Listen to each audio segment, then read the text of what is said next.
Jacob's journey had just begun when dusk fell over the rocky terrain of Luz. Alone and exiled, fleeing from his brother Esau's wrath after securing the patriarchal blessing through cunning and disguise, Jacob wandered the vast wilderness with a heavy heart and an uncertain future. The sun dipped low behind the hills, and the cold air crept in.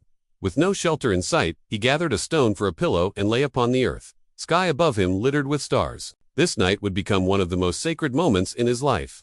In the midst of his solitude, exhaustion overtook Jacob, and he fell into a deep sleep. It was then that heaven opened to him in a vision, a dream that would anchor his destiny and reaffirm the covenant made to his grandfather Abraham and his father Isaac. In the dream, Jacob saw a ladder reaching from the earth to the heavens. Upon it, angels ascended and descended in a constant stream of divine movement. At the very top stood the Lord himself, radiant and powerful, watching over the ladder and the man who lay sleeping below. The voice of God echoed through Jacob's being, calm yet commanding, tender yet absolute. I am the Lord, the God of your father Abraham and the God of Isaac. The land on which you lie I will give to you and your offspring. Your descendants shall be like the dust of the earth. You shall spread abroad to the west and to the east, to the north and to the south. And in you and your offspring shall all the families of the earth be blessed. Behold, I am with you and will keep you wherever you go. I will bring you back to this land. I will not leave you until I have done what I promised you. When Jacob awoke, the air felt charged with reverence. The dream lingered in his mind, not just as a vision, but as a divine appointment. His heart pounded with awe.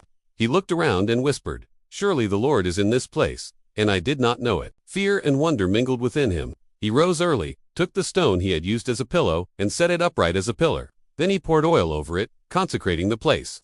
He named it Bethel, meaning house of God, though previously the city was called Luz. Jacob made a vow, not out of negotiation, but out of response. If God will be with me and keep me on this journey, and give me bread to eat and clothes to wear, so that I return safely to my father's house, then the Lord shall be my God.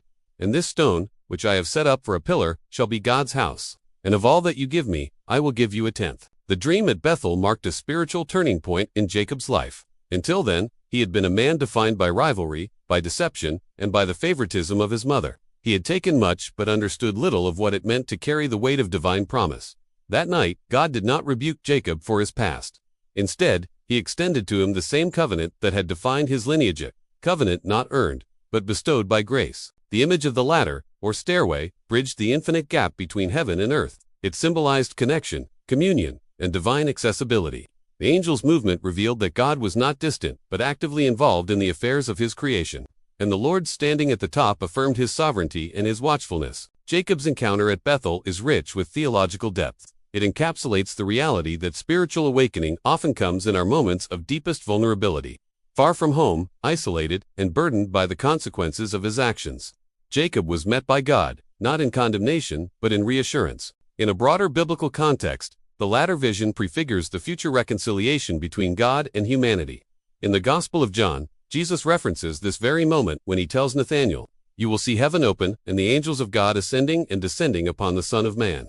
In this, Christ is revealed as the true ladder, the bridge between earth and heaven. But for Jacob, that night was personal. It was the moment he ceased merely being the son of Isaac and the brother of Esau. It was the beginning of his journey toward becoming Israel, the father of 12 tribes, a man marked by transformation. From Bethel, Jacob continued his journey with a newfound sense of destiny. The vow he made would shape his faith, and the memory of that divine encounter would sustain him through years of toil, struggle, and revelation.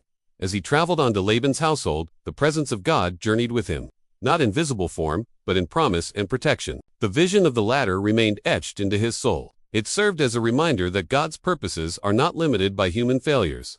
Jacob, a man with a history of trickery, was chosen not because of his perfection, but because of God's sovereign will. Bethel became not only a geographical location but a spiritual milestone, a moment of divine initiative and human response. Jacob's later return to Bethel, many years and many trials later, confirms its significance. There, after surviving Laban's deceit, reconciling with Esau, and mourning the loss of Rachel, Jacob would again build an altar to the Lord.